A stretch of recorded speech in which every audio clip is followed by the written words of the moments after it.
1999년 8월 15일 새벽, 부산 달비 전덕 마을에는 유난히 짙은 안개가 깔려 있었습니다. 경사진 언덕을 따라 다닥다닥 붙어 있는 낡은 집들 사이로 가로등, 불빛이 희미하게 번져나갔습니다. 이른 새벽임에도 불구하고 정영숙 씨의 집 마루에는 불이 켜져 있었습니다. 59의 나이가 든 그녀는 오늘도 새벽 4시에 눈을 떴습니다. 잠자리에서 일어나 낡은 이불을 개고 작은 부엌으로 향해 물을 끓이며 하루를 시작했습니다. 지난 17년간 단 하루도 빠짐없이 같은 패턴이 반복되어 왔습니다. 창문 너머로 동쪽 하늘이 서서히 밝아오기 시작했습니다. 정영숙 씨는 차가운 물로 얼굴을 씻고 낡은 거울 앞에 섰습니다. 거울 속에는 깊은 주름이 새겨진 얼굴과 반백의 머리카락을 가진 여인이 비쳤습니다. 하지만 그녀의 눈동자만은 여전히 무언가를 기다리는 듯한 빛을 잃지 않고 있었습니다. 옷장 속 깊숙이 보관되어 있는 낡은 사진첩을 꺼내는 것이 그녀의 아침 의식이었습니다. 사진첩을 펼치면 노랗게 바랜 흑백 사진들이 나타났고 그 중에서도 가장 앞면에 자리한 사진 한 장을 조심스럽게 손가락으로 어루만졌습니다. 학교 교복을 입고 씩씩하게 웃고 있는 12살 소년의 모습이었습니다. 오전 6시가 되자 정영숙 씨는 집을 나섰습니다. 구불구불한 언덕길을 따라 내려가 우체국 앞을 지나고 다시 가파른 계단을 올라 마을 초입에 있는 버스 정류장까지 걸었습니다. 그곳에서 그녀는 하루에 2번씩 지나가는 우편 배달부를 기다렸습니다. 비가 오나 눈이 오나 그녀는 그 자리를 지켰습니다. 마을 사람들은 처음에는 그녀를 이상하게 여겼지만 세월이 흐르면서 그저 안타까운 시선으로 바라볼 뿐이었습니다. 그런데 이날은 달랐습니다. 우편을 받았을 때 그녀의 손이 멈췄습니다. 봉투는 두툼했고 정성스럽게 붙여진 우표에는 해외 소인이 찍혀 있었습니다. 하지만 정영숙 씨의 시선을 사로잡은 것은 발신인 란에 적힌 이름이었습니다. 까만 잉크로 또박또박 쓰인 그 이름을 보는 순간 그녀의 입에서 작은 신음이 새어나왔습니다. 이도윤, 17년 전 여름날 사라진 아들의 이름이었습니다. 봉투를 쥔 그녀의 손이 심하게 떨리기 시작했습니다. 주변이 빙빙 돌고 다리에 힘이 빠져 그 자리에 주저앉을 것만 같았습니다. 17년이라는 세월 동안 단 한 번도 연락이 없었던 경찰조차 수색을 포기한 지 오래된 모든 사람들이 이미 죽었을 것이라고 말했던 그 아이의 이름이었습니다. 정영숙 씨는 떨리는 손으로 봉투를 가슴에 꼭 안았습니다. 그리고 비틀거리는 걸음으로 집을 향해 걸어가기 시작했습니다. 집에 도착한 그녀는 방문을 닫고 오랫동안 봉투를 바라보기만 했습니다. 뜯어야 할지 말아야 할지 알 수 없었습니다. 만약 이것이 누군가의 장난이라면 그 실망감을 감당할 자신이 없었습니다. 하지만 동시에 이것이 진짜 아들이 보낸 편지일 가능성을 생각하면 가슴이 터질 것만 같았습니다. 결국 그녀는 조심스럽게 봉투를 열었습니다. 안에는 여러 장의 편지지가 정성스럽게 접혀 있었습니다. 첫 장을 펼치는 순간 정영숙 씨의 눈에서 뜨거운 눈물이 흘러내렸습니다. 그 글씨체는 분명 아들의 것이었습니다. 17년이라는 세월이 흘렀지만 그녀는 단번에 알아볼 수 있었습니다. 이야기 시작 전 구독과 좋아요는 영상 제작에 큰 힘이 됩니다. 1982년 6월 부산 남항동 달비 전덕은 재개발이 예정된 판자촌이었습니다. 한국전쟁 이후 피난민들이 하나둘 모여들어 만든 이 마을은 비탈진 언덕을 따라 무질서하게 들어선 집들로 가득했습니다. 좁은 골목길은 미로처럼 얽혀 있었고 가파른 계단은 끝없이 이어졌습니다. 집과 집 사이의 거리는 너무 가까워서 옆집에서 무슨 반찬을 먹는지 어떤 이야기를 나누는지 모두 들렸습니다. 가난했지만 서로가 서로를 의지하며 살아가는 곳이었습니다. 정영숙 씨는 이 마을에서 홀로 아들 도윤이를 키우고 있었습니다. 남편은 도윤이가 5살 때 부두에서 일하다 사고로 세상을 떠났습니다. 그 이후로 그녀는 새벽 4시에 일어나 밤 10시까지 쉬지 않고 일했습니다. 부두 근처 식당에서 설거지를 하고 부잣집 빨래를 받아다 손빨래를 했으며 저녁에는 시장 청소일까지 했습니다. 손은 거칠어지고 허리는 굽어갔지만 도윤이가 학교에서 돌아와 책상 앞에 앉아 공부하는 모습을 보면 모든 고단함이 사라졌습니다. 도윤이는 마을에서 소문난 영리한 아이였습니다. 학교 성적은 언제나 반에서 1등이었고 선생님들은 이 아이가 공부를 계속하면 훌륭한 사람이 될 것이라고 입을 모았습니다. 12살의 도윤이는 벽에 붙여둔 인체 해부도를 보며 의사가 되고 싶다는 꿈을 키웠습니다. 어머니가 힘들게 일하는 모습을 보며 자란 도윤이는 언젠가 자신이 의사가 되어 어머니를 편하게 해드리겠다고 다짐했습니다. 정영숙 씨는 아들의 그런 모습이 자랑스러우면서도 한편으로는 미안했습니다. 가난 때문에 아이에게 제대로 된 교육 환경을 만들어주지 못하는 것이 늘 마음에 걸렸습니다. 그해 6월은 유난히 더웠습니다. 장마가 시작되기 전 무더위가 마을을 짓눌렀고 좁은 골목길에는 땀 냄새와 생활하수 냄새가 뒤섞여 진동했습니다. 아이들은 학교가 끝나면 마을 공터에 모여 구슬치기를 하거나 골목길을 뛰어다니며 놀았습니다. 도윤이도 가끔은 친구들과 어울려 놀았지만 대부분의 시간은 집에서 책을 읽거나 숙제를 하며 보냈습니다. 정영숙 씨는 그런 아들이 대견하면서도 또래 아이들처럼 마음껏 뛰어놀지 못하는 것이 안쓰러웠습니다. 6월 초순 어느 날 도윤이가 학교에서 돌아와 이상한 이야기를 꺼냈습니다. 학교 앞에서 양복을 입은 남자가 자신에게 말을 걸었다는 것이었습니다. 그 남자는 도윤이의 성적이 우수하다는 것을 어떻게 알았는지 더 좋은 학교에 보내줄 수 있다고 말했다고 했습니다. 정영숙 씨는 처음에는 대수롭지 않게 여겼습니다. 세상에는 이상한 사람들이 많으니 조심하라고만 당부했습니다. 하지만 며칠 후 같은 남자가 또다시 마을 어귀에서 도윤이를 불렀고 이번에는 구체적으로 장학금 이야기까지 꺼냈다고 했습니다. 정영숙 씨의 하루는 언제나 어둠 속에서 시작되었습니다.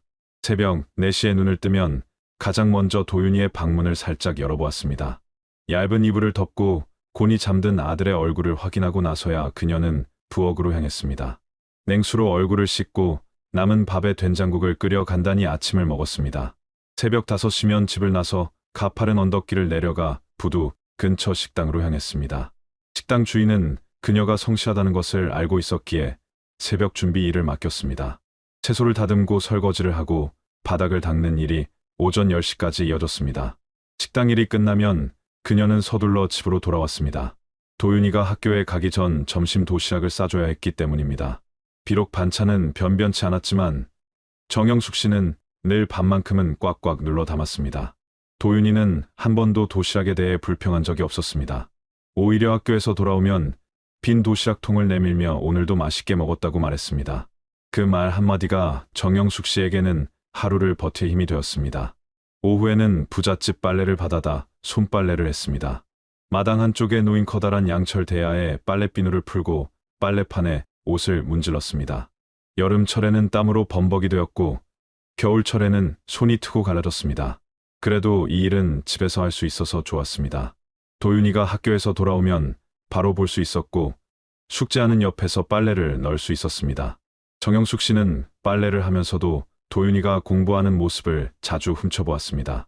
연필을 쥐고 집중하는 아들의 옆모습은 세상 무엇과도 바꿀 수 없이 소중했습니다. 저녁 6시가 되면 정영숙 씨는 다시 집을 나섰습니다. 시장 청소 일이 기다리고 있었습니다. 장사를 마친 상인들이 남긴 쓰레기를 치우고 바닥을 쓸고 닦는 일이었습니다. 일이 끝나면 밤 10시가 훌쩍 넘었습니다. 파김치가 되어 집으로 돌아오면 도윤이는 이미 잠들어 있었습니다. 정영숙 씨는 아들의 이불을 다시 한번 덮어주고 책상 위에 놓인 공책을 살펴보았습니다. 깨끗한 글씨로 빼곡히 채워진 공책을 보면 낮 동안의 피로가 눈 녹듯 사라졌습니다. 일요일은 정영숙 씨에게도 쉬는 날이었습니다. 그날만큼은 도윤이와 함께 시간을 보낼 수 있었습니다. 두 모자는 함께 시장에 가서 장을 보기도 하고 가끔은 바닷가를 산책하기도 했습니다. 도윤이는 그럴 때마다 학교에서 있었던 일들을 제잘제잘 이야기했습니다. 어떤 친구가 장난을 쳤는지, 선생님이 무슨 칭찬을 해주셨는지, 다음 시험은 언제인지 이야기하는 아들을 보면 정영숙 씨는 세상을 다 가진 것처럼 행복했습니다. 가난해도 괜찮았습니다. 힘들어도 견딜 수 있었습니다. 도윤이가 있었기 때문이었습니다. 어느 일요일 오후 도윤이는 어머니에게 조심스럽게 말했습니다.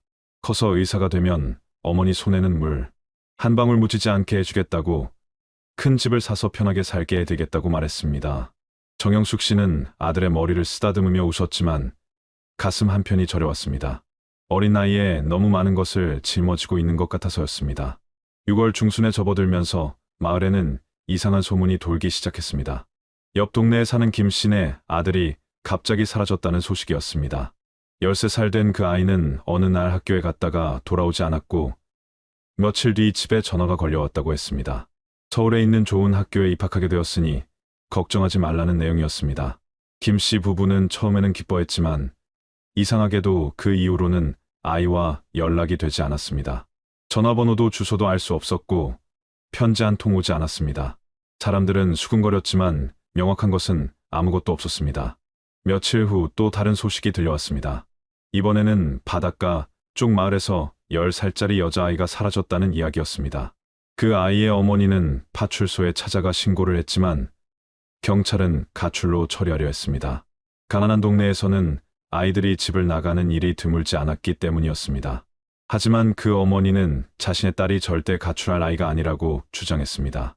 마을 사람들 사이에서는 인신매매범이 돌아다니는 것 아니냐는 이야기까지 나왔습니다. 정영숙 씨는 이런 소문들을 들으며 불안해지기 시작했습니다. 도윤이에게 학교를 마치면 곧장 집으로 오라고, 낯선 사람이 말을 걸면 절대 대답하지 말라고 여러 번 당부했습니다. 도윤이는 고개를 끄덕이며 알았다고 대답했습니다. 하지만 정영숙 씨의 불안은 쉽게 가시지 않았습니다. 밤마다 도윤이의 얼굴을 보며 제발 아무 일도 일어나지 않기를 빌었습니다. 6월 15일 도윤이가 학교에서 돌아와 다시 그 양복 입은 남자 이야기를 꺼냈습니다. 이번에는 그 남자가 구체적인 제안을 했다고 했습니다. 서울에 있는 명문중학교에 특별 장학생으로 입학시켜줄 수 있으며 기숙사에서 생활하면서 공부에만 전념할 수 있다는 것이었습니다. 학비는 물론이고 생활비까지 모두 지원해준다고 했습니다. 도윤이는 그 말을 들으며 어머니 생각이 났다고 했습니다. 만약 자신이 그곳에 가면 어머니가 이렇게 힘들게 일하지 않아도 될 텐데 하는 생각이 들었다고 했습니다. 정영숙 씨는 도윤이의 말을 듣고 가슴이 철렁 내려앉았습니다. 아무리 좋은 제안이라도 이렇게 길거리에서 아이에게 접근하는 것은 정상이 아니었습니다. 혹시 요즘 소문으로 떠도는 그 사건들과 관련이 있는 것은 아닐까 하는 생각이 들었습니다. 그녀는 도윤이의 손을 꼭 잡고 말했습니다. 절대로 그 사람을 따라가면 안 된다고, 다시는 그 사람과 이야기하지 말라고 단호하게 이야기했습니다. 도윤이는 어머니의 심각한 표정을 보고 고개를 끄덕였습니다. 그날 밤 정영숙 씨는 잠을 이루지 못했습니다. 혹시라도 도윤이에게 무슨 일이 생기지나 않을까 하는 걱정이 머릿속을 떠나지 않았습니다. 다음 날 아침, 그녀는 도윤이를 학교 앞까지 직접 데려다 주었습니다. 일을 조금 늦게 시작하더라도 아들의 안전이 더 중요했습니다. 학교 정문 앞에서 도윤이를 보내며 다시 한번 당부했습니다. 학교가 끝나면 친구들과도 놀지 말고 곧장 집으로 오라고 말했습니다. 1982년 6월 17일 목요일, 그날도 여느 날과 다르지 않게 시작되었습니다. 정영숙 씨는 새벽 4시에 일어나 도윤이의 도시락을 싸고 식당 일을 하러 나갔습니다. 도윤이는 평소처럼 오전 8시에 집을 나서 학교로 향했습니다. 책가방을 맨 그 뒷모습을 마을 입구에 사는 박 씨 할머니가 보았다고 나중에 증언했습니다. 도윤이는 계단을 올라가며 한 번 뒤를 돌아보았고 그때 할머니와 눈이 마주쳐 손을 흔들었다고 했습니다. 그것이 마을 사람이 본 도윤이의 마지막 모습이었습니다. 오후 3시 30분, 학교가 끝난 시간이었습니다. 같은 마을에 사는 최 씨네 아들이 도윤이와 함께 학교를 나섰다고 했습니다. 두 아이는 학교 정문을 나와 함께 걸었지만 버스 정류장 앞에서 헤어졌습니다. 최 씨네 아들은 친구 집에 들를 일이 있어 다른 방향으로 갔고 도윤이는 혼자 집으로 향하는 길을 걸어갔습니다. 그 시각 마을 골목 어귀에서 채소 장사를 하던 이 씨, 아주머니가 책가방을 맨 도윤이가 언덕길을 올라오는 것을 보았습니다. 평소보다 걸음이 빨랐고 무언가 급한 듯 보였다고 했습니다. 오후 4시가 넘어도 도윤이는 집에 돌아오지 않았습니다. 정영숙 씨는 그때까지 부잣집 빨래를 하고 있었기에 도윤이가 돌아오지 않은 것을 알지 못했습니다. 오후 5시가 되어서야 그녀는 이상함을 느꼈습니다. 평소라면 벌써 숙제를 시작했을 시간이었는데 도윤이의 방은 텅 비어 있었습니다. 처음에는 친구 집에 갔거나 학교에 무언가를 두고 다시 갔을 것이라고 생각했습니다. 하지만 시간이 지날수록 불안감이 커져갔습니다. 오후 6시, 정영숙 씨는 마을을 돌아다니기 시작했습니다. 도윤이와 친한 친구들의 집을 찾아갔지만 아무도 도윤이를 보지 못했다고 했습니다. 학교에 전화를 걸었지만 학교는 이미 문을 닫은 뒤였습니다. 저녁 7시가 되자 정영숙 씨는 마을 사람들에게 도움을 요청했습니다. 이웃 사람들이 하나둘 모여들어 함께 도윤이를 찾기 시작했습니다. 골목마다 도윤이의 이름을 불렀고 혹시 어디선가 다쳐서 움직이지 못하는 것은 아닌지 구석구석을 살폈습니다. 밤 8시 정영숙 씨는 파출소로 달려갔습니다. 당직 경찰은 실종 신고를 받으며 아이가 사라진 지 얼마나 되었는지 물었습니다. 아직 5시간밖에 안 되었다는 말을 듣고 경찰은 하루 정도 더 기다려보라고 했습니다. 아이들은 종종 친구 집에서 놀다가 늦게 들어오는 경우가 많다고 내일 아침이면 돌아올 것이라고 말했습니다. 하지만 정영숙 씨는 도윤이가 그런 아이가 아니라고, 절대 연락 없이 늦게까지 밖에 있을 아이가 아니라고 호소했습니다. 경찰은 그래도 일단 내일까지 기다려보라며 그녀를 돌려보냈습니다. 밤이 깊어갈수록 정영숙 씨의 불안은 공포로 바뀌어갔습니다. 마을 사람들도 하나둘 집으로 돌아갔고 결국 그녀는 혼자서 밤새 마을을 돌아다니며 도윤이의 이름을 불렀습니다. 목이 쉬어갔지만 멈출 수 없었습니다. 혹시라도 도윤이가 어디선가 자신의 목소리를 듣고 대답할지도 모른다는 희망을 버릴 수 없었습니다. 동이 트기 시작할 때까지 그녀는 골목을 헤매었지만 도윤이는 어디에도 없었습니다. 1982년 여름이 지나고 가을이 왔습니다. 경찰은 한 달 정도 수사를 진행했지만 아무런 단서도 찾지 못했습니다. 목격자들의 진술을 종합하면 도윤이는 분명 집으로 향하는 길을 걸어갔지만 마을 입구에서 집까지 불과 200m도 안 되는 그 짧은 거리에서 흔적도 없이 사라졌습니다. 경찰은 가출 가능성을 제기했지만 정영숙 씨는 격렬하게 반대했습니다. 도윤이는 절대 그럴 아이가 아니었습니다. 학교 가방도, 옷도, 신발도 모두 집에 그대로 있었습니다. 무엇보다 도윤이는 어머니를 무척 사랑하는 아이였고 혼자 떠날 이유가 전혀 없었습니다. 석 달이 지나자 경찰은 수사를 사실상 중단했습니다. 인력과 예산의 한계라는 이유였습니다. 가난한 동네의 실종 아동 사건은 우선순위에서 밀려났습니다. 정영숙 씨는 혼자서 수소문을 계속했습니다. 부산 시내 곳곳을 돌아다니며 도윤이의 사진을 들고 다녔습니다. 버스 정류장마다, 시장마다, 학교마다 전단지를 붙였습니다. 하지만 시간이 지날수록 사람들의 관심은 식어갔고 전단지는 비에 젖고 바람에 찢겨 사라졌습니다. 1983년이 되었습니다. 도윤이가 사라진 지 1년이 지났지만 정영숙 씨는 포기하지 않았습니다. 매일 같은 시간에 학교 앞에 나가 기다렸습니다. 혹시라도 도윤이가 돌아오면 자신을 찾을 것이라고 믿었습니다. 마을 사람들은 그런 그녀를 안타깝게 바라보았습니다. 누군가는 이제 포기하고 새 삶을 시작하라고 조언했습니다. 하지만 정영숙 씨에게 도윤이 없는 삶은 상상할 수 없었습니다.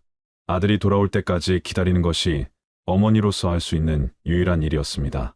세월은 무정하게 흘러갔습니다. 1985년, 1987년, 1990년, 도윤이의 방은 그대로 보존되어 있었습니다. 책상 위에 연필과 공책, 옷장 속의 교복, 베개 밑에 있던 만화책까지 모든 것이 12살 도윤이가 떠난 그날의 모습 그대로였습니다. 정영숙 씨는 일주일에 한 번씩 그 방을 청소했습니다. 먼지를 닦고 이불을 털고 창문을 열어 환기를 시켰습니다. 도윤이가 언제 돌아와도 편하게 쉴 수 있도록 준비해 두었습니다. 1990년대 중반이 되자 달빛 전덕 마을에도 변화의 바람이 불었습니다. 재개발 계획이 본격화되면서 사람들이 하나둘 마을을 떠나기 시작했습니다. 정영숙 씨에게도 이주 보상금이 나왔지만 그녀는 이사를 거부했습니다. 만약 도윤이가 돌아왔을 때 자신을 찾지 못하면 어떻게 하느냐고 호소했습니다. 결국 그녀는 마을에서 가장 늦게까지 남아있는 주민 중 한 명이 되었습니다. 주변의 집들이 하나씩 철거되어 빈터로 변해갔지만 그녀의 집만은 외롭게 그 자리를 지키고 있었습니다. 1999년 여름, 도윤이가 사라진 지 17년이 되는 해였습니다. 정영숙 씨는 이제 59이 되었고 긴 세월 동안의 고된 노동과 슬픔으로 몸은 많이 쇠약해졌습니다. 하지만 매일 학교 앞에서 기다리는 일만은 멈추지 않았습니다. 사람들은 더 이상 그녀를 이상하게 보지 않았습니다. 그저 17년째 아들을 기다리는 어머니로 기억할 뿐이었습니다. 희망이라기보다는 습관처럼, 살아가는 이유처럼 그녀는 매일 같은 자리에서 아들을 기다렸습니다. 그리고 마침내 그해 8월 15일 광복절 아침에 기적 같은 편지가 도착했습니다. 정영숙 씨는 떨리는 손으로 편지를 펼쳤습니다. 첫 문장을 읽는 순간 눈물이 쏟아져 글자가 번졌습니다. 사랑하는 어머니께 저는 살아 있습니다. 17년 만에 듣는 아들의 목소리였습니다. 비록 종이 위의 글자였지만 그 한 문장만으로도 정영숙 씨의 가슴은 터질 듯했습니다. 도윤이는 살아 있었습니다. 모두가 불가능하다고 말했지만 그녀의 믿음은 헛되지 않았습니다. 하지만 다음 문장을 읽으며 그녀의 눈물은 기쁨에서 슬픔으로 바뀌어왔습니다. 편지에는 이렇게 적혀 있었습니다. 하지만 저는 돌아갈 수 없습니다. 1982년 6월 17일에 이도윤은 그날 죽었습니다. 지금의 저는 전혀 다른 이름으로 전혀 다른 삶을 살고 있습니다. 어머니께서 그토록 기다리셨던 아들은 더 이상 존재하지 않습니다. 제가 어머니를 떠난 것이 아니라 제게서 어머니가 빼앗긴 것입니다. 이 사실을 알게 된 것도 얼마 되지 않았습니다. 오랜 시간 저는 제가 누구인지조차 몰랐습니다. 정영숙 씨는 편지를 읽으며 몸을 떨었습니다. 도대체 무슨 일이 있었던 것인지, 왜 돌아올 수 없다는 것인지 이해할 수 없었습니다. 편지는 계속되었습니다. 저를 데려간 사람들은 저에게 새로운 이름을 주었고 새로운 과거를 만들어 주었습니다. 저는 오랫동안 그것이 진실이라고 믿었습니다. 하지만 최근 우연한 계기로 잃어버렸던 기억의 조각들이 돌아오기 시작했습니다. 달빛 언덕의 좁은 골목길, 어머니의 손을 잡고 걷던 바닷가, 책상에 앉아 공부하던 작은 방의 기억들이 떠올랐습니다. 편지에는 도윤이가 기억해낸 그날의 일들이 적혀 있었습니다. 학교를 마치고 집으로 향하던 길에서 그 양복 입은 남자가 다시 나타났다고 했습니다. 이번에는 어머니가 다쳤다며 급히 병원으로 가야 한다고 말했습니다. 도윤이는 순간 당황했고 남자를 따라갔습니다. 차에 태워진 도윤이는 이상한 냄새를 맡았고 그 이후의 기억은 끊겼습니다. 다음에 깨어났을 때는 전혀 다른 곳이었고 전혀 다른 사람들에 둘러싸여 있었습니다. 편지의 끝부분에는 이런 문장이 있었습니다. 어머니, 저는 이제 다른 나라에서 다른 이름으로 살고 있습니다. 돌아가고 싶지만 돌아갈 수 없습니다. 제가 돌아가면 많은 사람들이 다칠 것입니다. 저를 잊어주세요. 그것이 어머니를 위한 일입니다. 하지만 알아주세요. 제가 단 하루도 어머니를 잊은 적이 없었다는 것을, 기억을 잃었던 그 시간에도 가슴 한편에는 늘 그리움이 있었다는 것을 알아주세요. 사랑합니다. 어머니. 영원히 어머니의 아들, 도윤올림. 정영숙 씨는 편지를 가슴에 꼭 안고 울었습니다. 17년을 기다렸지만 아들을 만날 수 없다는 현실이 너무나 잔인했습니다. 하지만 동시에 아들이 살아있다는 사실만으로도 감사했습니다. 적어도 아들은 어딘가에서 숨을 쉬고 있었고 자신을 기억하고 있었습니다. 편지를 몇 번이고 다시 읽으며 그녀는 글자 하나하나에 담긴 아들의 마음을 느꼈습니다. 그리고 문득 이상한 점을 발견했습니다. 각 문단의 첫 글자들을 모으면 무언가 다른 의미가 생기는 것 같았습니다. 정영숙 씨는 다음 날 아침 일찍 파출소를 찾아갔습니다. 떨리는 손으로 편지를 내밀며 17년 전 사라진 아들에게서 편지가 왔다고 말했습니다. 당직 경찰은 처음에는 믿지 못하는 표정이었지만 편지를 읽어보고는 표정이 심각해졌습니다. 이 사건은 단순한 가출이나 미아 사건이 아니라 조직적인 범죄와 연관되어 있을 가능성이 높다고 판단했습니다.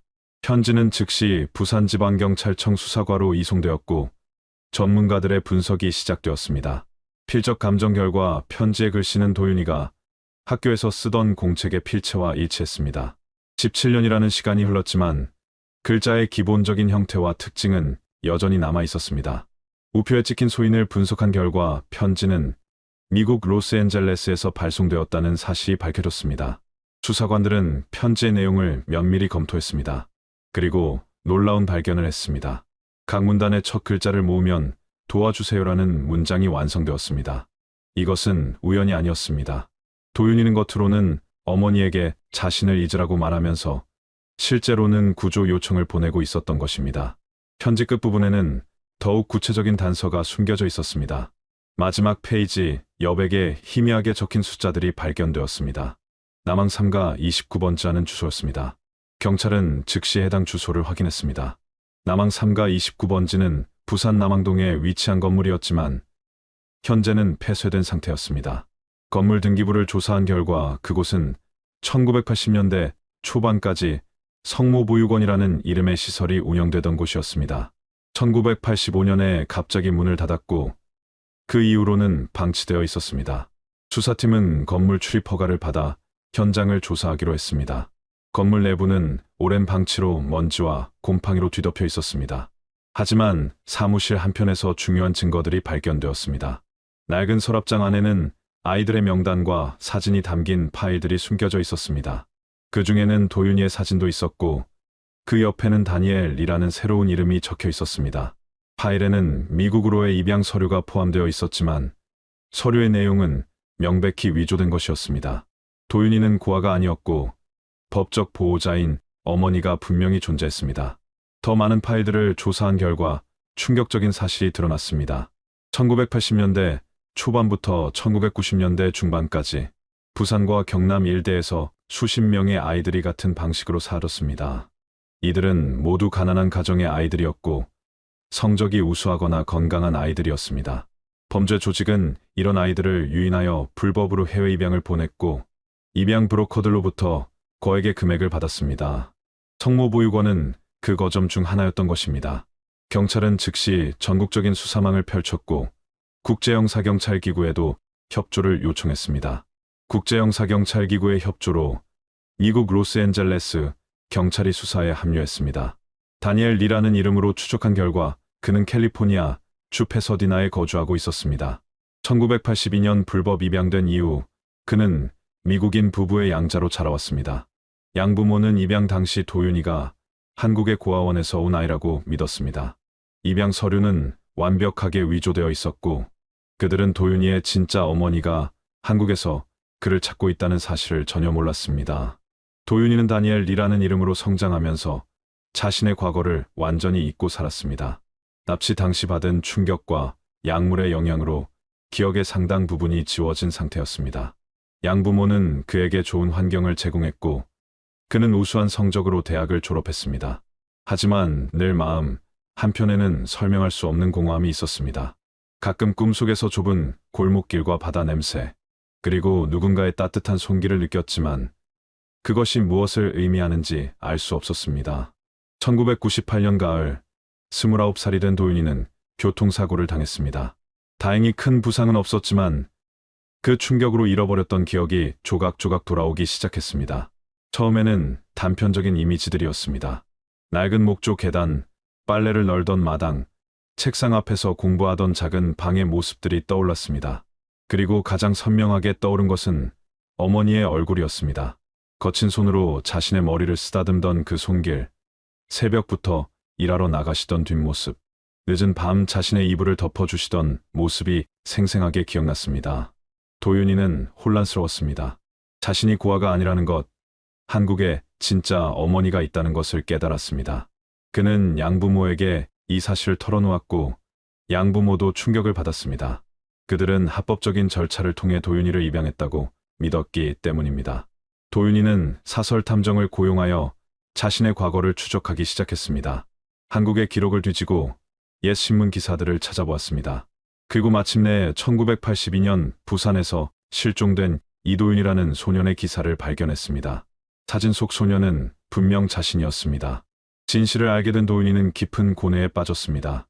어머니를 찾고 싶었지만 돌아가는 것이 과연 옳은 일인지 확신할 수 없었습니다. 자신을 키워준 양부모에게 상처를 줄 것이고 자신 역시 이미 미국인으로 살아온 세월이 더 길었습니다. 한국어도 거의 잊어버렸고 한국의 문화도 낯설었습니다. 무엇보다 자신을 납치하고 불법 입양을 주선한 조직이 아직 활동하고 있다면 돌아가는 것이 위험할 수도 있었습니다. 고민 끝에 도윤이는 편지를 쓰기로 결심했습니다. 어머니께 자신이 살아있다는 사실을 알리고 동시에 그동안 잊고 살았던 것에 대해 용서를 구하고 싶었습니다. 하지만 편지만으로는 부족했습니다. 자신과 같은 피해자가 더 이상 생기지 않도록, 그리고 아직도 자식을 찾고 있을 다른 부모들을 위해 범죄 조직을 밝혀내야 했습니다. 그래서 편지에 암호를 숨겨 경찰에게 단서를 제공했습니다. 겉으로는 돌아갈 수 없다고 말하면서도 속으로는 도와달라고 외치는 편지를 보낸 것입니다. 2000년 봄, 한국과 미국 경찰의 합동 수사로 불법 입양 조직의 주요 인물들이 체포되었습니다. 십수년간 숨어 지내던 범죄자들이 하나둘 검거되었고 그들의 범행 기록이 낱낱이 밝혀졌습니다. 도윤이 외에도 수십 명의 피해자들이 확인되었고 그들 중 일부는 자신이 불법 입양되었다는 사실조차 모르고 살아왔습니다. 언론은 이 사건을 대대적으로 보도했고 사회는 큰 충격에 빠졌습니다. 정영숙 씨는 뉴스를 통해 아들의 얼굴을 보았습니다. 30살이 된 도윤이는 12살 때의 모습을 여전히 간직하고 있었지만 동시에 완전히 다른 사람이 되어 있었습니다. 경찰은 정영숙 씨에게 도윤이와 통화할 수 있도록 주선했습니다. 17년 만에 듣는 아들의 목소리였습니다. 도윤이는 서툰 한국어로 어머니라고 불렀습니다. 정영숙 씨는 그 한마디에 눈물이 쏟아져 아무 말도 할 수 없었습니다. 도윤이는 그동안 어머니를 잊고 살았던 것에 대해 거듭 사죄했습니다. 하지만 정영숙 씨는 아들을 원망하지 않았습니다. 살아있다는 것만으로도, 자신을 기억해주고 있다는 것만으로도 충분했습니다. 두 사람은 오랜 시간 전화기를 붙잡고 울었습니다.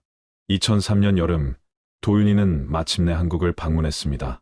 인천공항에 도착한 그를 정영숙 씨가 기다리고 있었습니다. 21년 만의 재회였습니다.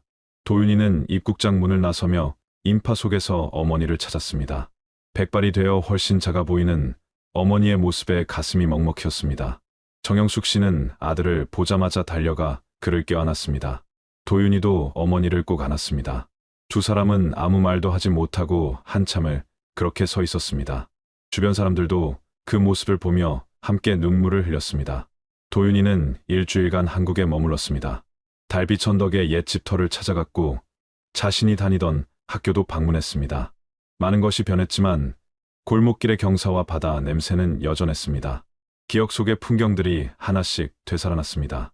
어머니와 함께 바닷가를 걸으며 그는 말했습니다. 미국으로 돌아가면 사회복지학 석사과정에 등록하겠다고, 실종 아동과 그 가족들을 돕는 일을 하고 싶다고 말했습니다. 자신이 겪은 고통을 다른 사람들은 겪지 않도록 하고 싶다고 했습니다.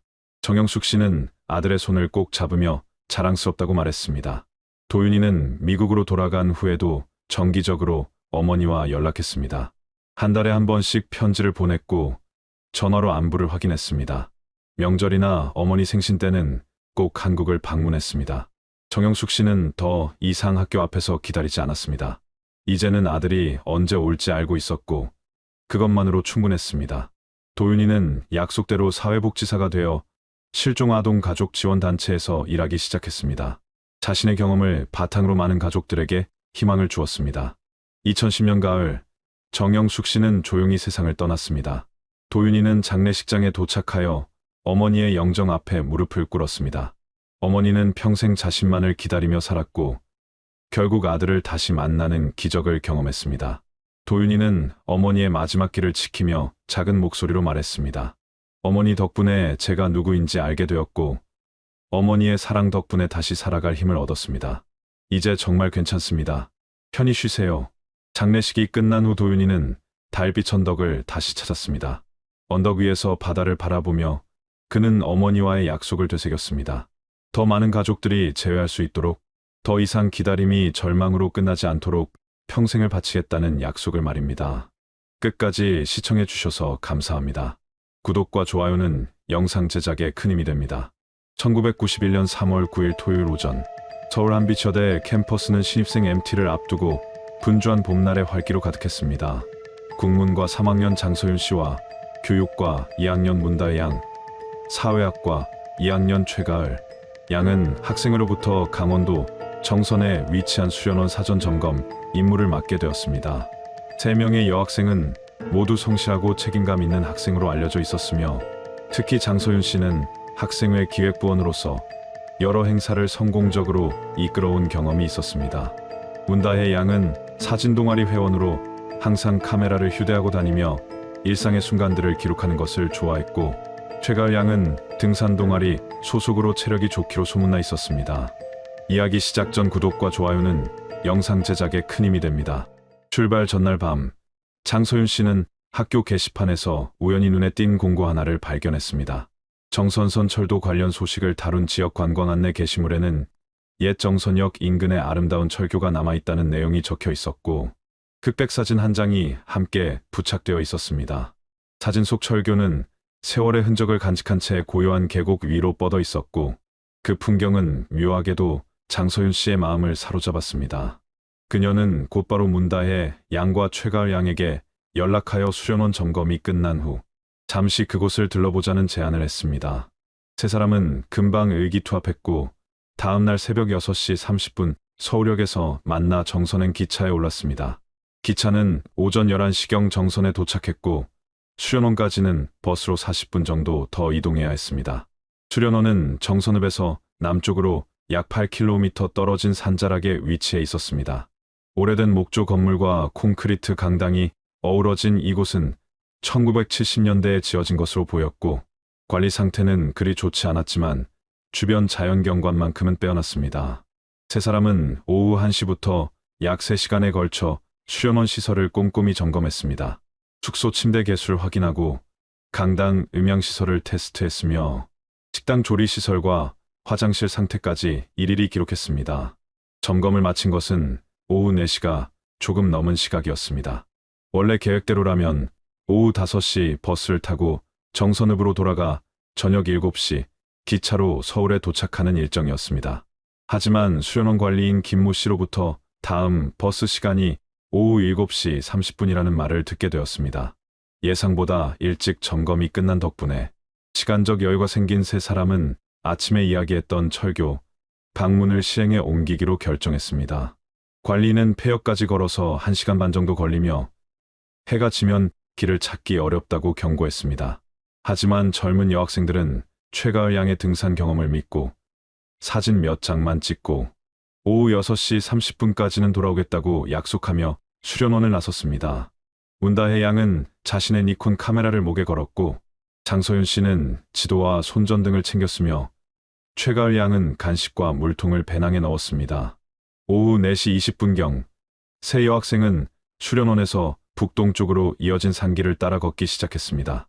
초봄의 햇살은 여전히 따뜻했고 산새들의 지저김이 고요한 산길에 생기를 불어넣었습니다. 약 40분을 걸어 내려오자 작은 마을이 나타났고 그곳에는 낡은 구멍가게 하나가 있었습니다.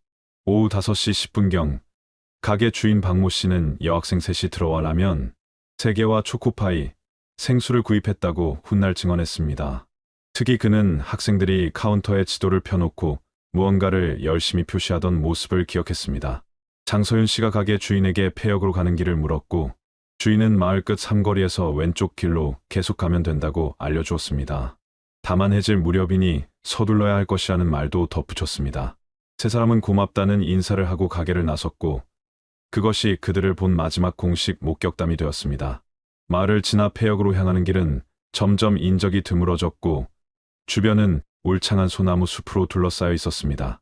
오후 6시가 넘어가자 해는 산 너머로 기울기 시작했고 숲 사이로 스며드는 햇빛은 점차 붉은 빛을 띠기 시작했습니다. 세 사람은 예상보다 길이 험하다는 것을 깨달았지만 이미 반 이상 왔다는 생각에 발걸음을 멈추지 않았습니다. 오후 7시경 폐역에서 약 500m 떨어진 곳에 살던 마을 주민 이모 씨는 저녁 식사 준비를 하다가 창밖으로 여학생 셋이 철길을 따라 걸어가는 모습을 목격했습니다. 그들은 활기차게 이야기를 나누며 철교 방향으로 향하고 있었습니다. 이 씨는 날이 어두워지는데 위험할 수도 있겠다는 생각을 잠깐 했지만 젊은 사람들이니 알아서 잘 다녀오겠거니 하고 별다른 조치를 취하지 않았습니다.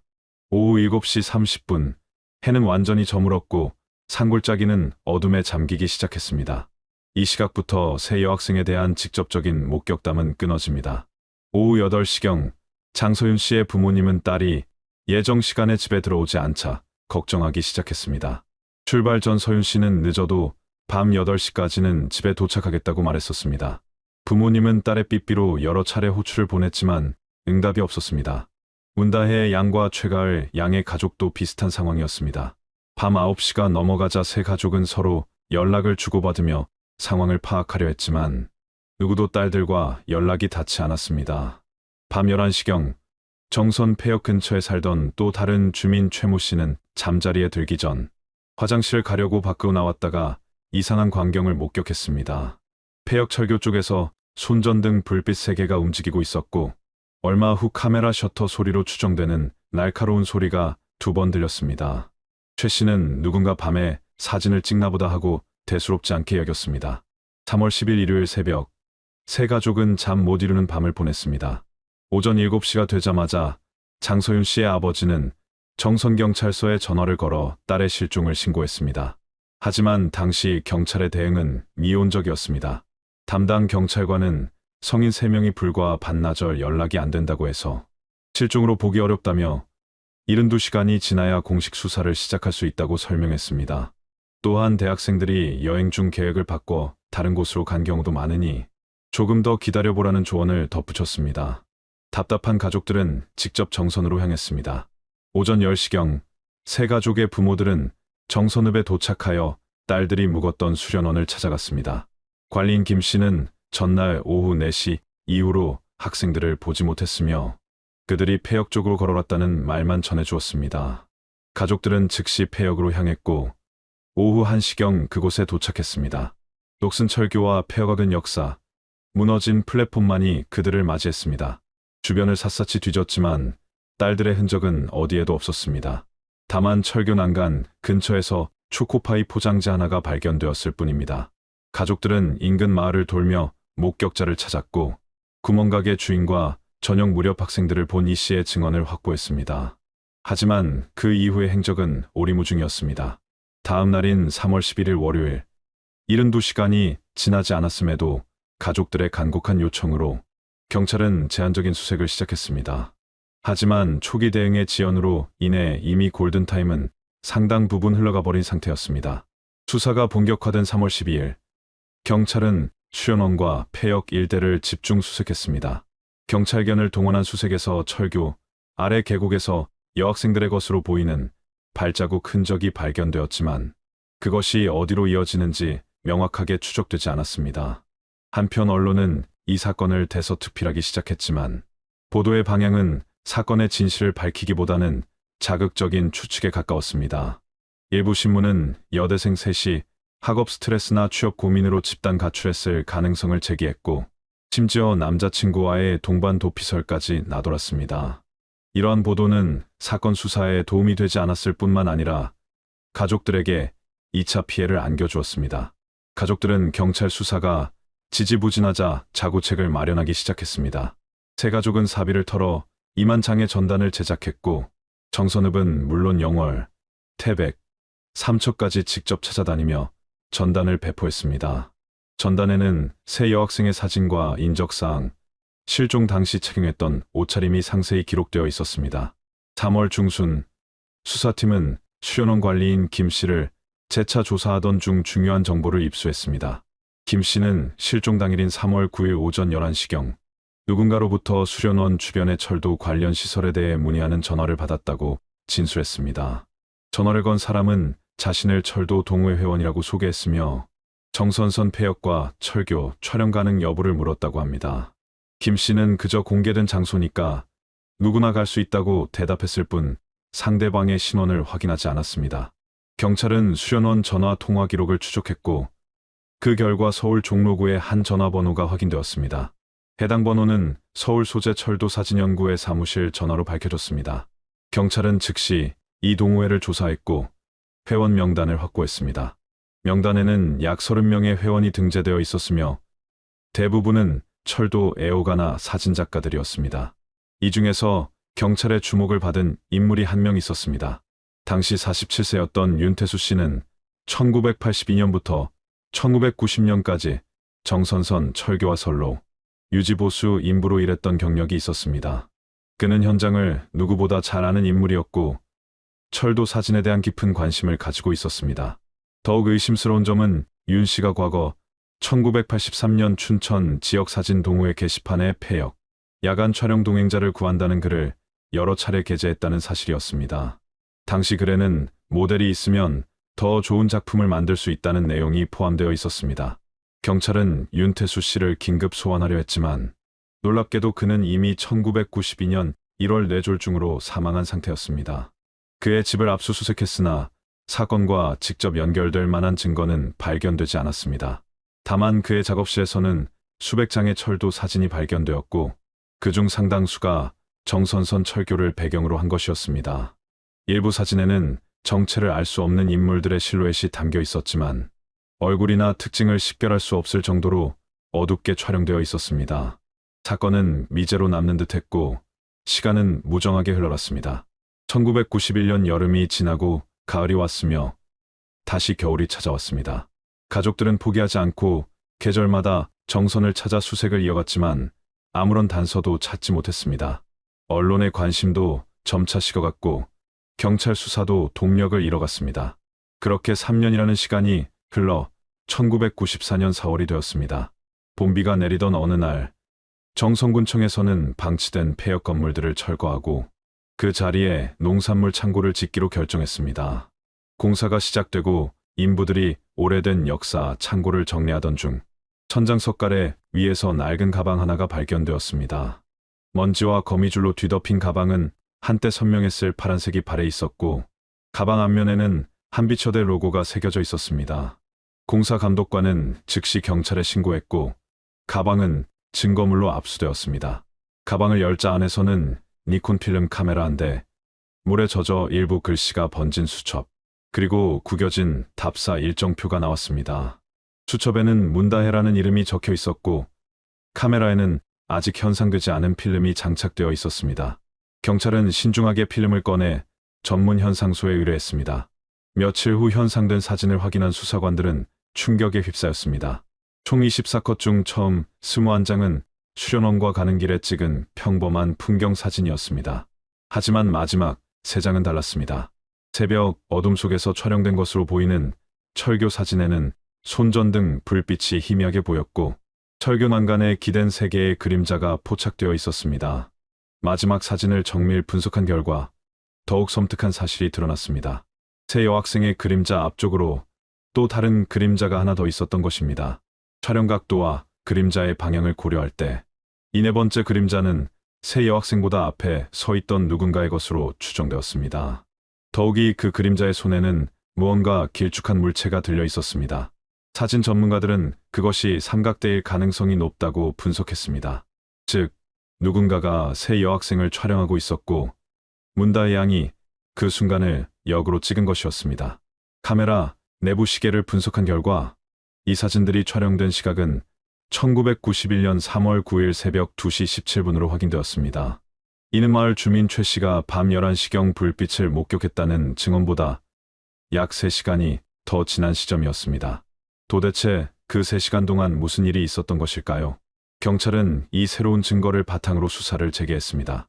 윤태수 씨의 과거 행적을 더 깊이 파헤친 결과 그가 1983년 춘천 사진 모임에서 활동할 당시 몇 명의 협력자들과 함께 야간 철도 촬영을 다녔다는 사실이 확인되었습니다.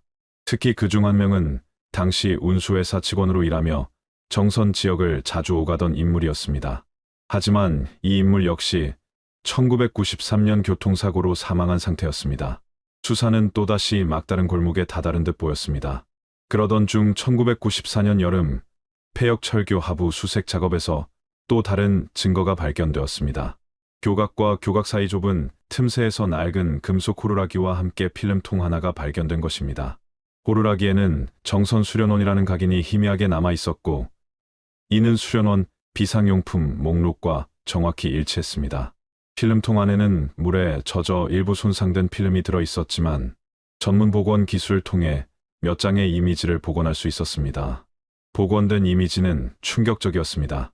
어둠 속에서 3개의 희미한 불빛이 보였고 그중 하나의 불빛 앞에서 손이 특정한 모양을 만들고 있었습니다. 사진 분석 전문가는 이것이 일종의 신호 동작일 가능성이 높다고 판단했습니다. 마치 누군가와 약속된 합류, 신호를 주고받는 것처럼 보였습니다. 또 다른 이미지에서는 철교 난간 너머로 2개의 인형이 흐릿하게 포착되어 있었는데 그중 하나는 명백히 성인 남성의 체격이었습니다. 경찰은 이 증거들을 종합하여 새로운 가설을 세웠습니다. 새 여학생은 폐역에 도착한 후 그곳에서 누군가를 만났을 가능성이 높았습니다. 그 만남이 우연이었는지 계획된 것이었는지는 알 수 없지만 밤늦은 시각까지 철교에 머물렀다는 것은 분명했습니다. 호루라기는 아마도 위험을 느낀 누군가가 신호를 보내려 했던 것으로 추정되었습니다. 수사팀은 윤태수 씨의 과거를 더욱 철저히 조사하던 중 놀라운 사실을 발견했습니다. 1981년 7월 같은 정선선 라인에서 여고생 한 명이 혼자 여행 중 실종된 사건이 있었다는 기록이 나온 것입니다. 당시 17세였던 김모 양은 여름방학을 이용해 강원도 일대를 여행하다가 정선에서 흔적도 없이 사라졌습니다. 경찰은 당시 가출이나 익사 사고로 결론지었지만 시신도 발견되지 않았고 사건은 미제로 남았습니다. 놀라운 점은 그 당시 정선선 철교 유지보수 책임자가 바로 윤태수 씨였다는 사실입니다.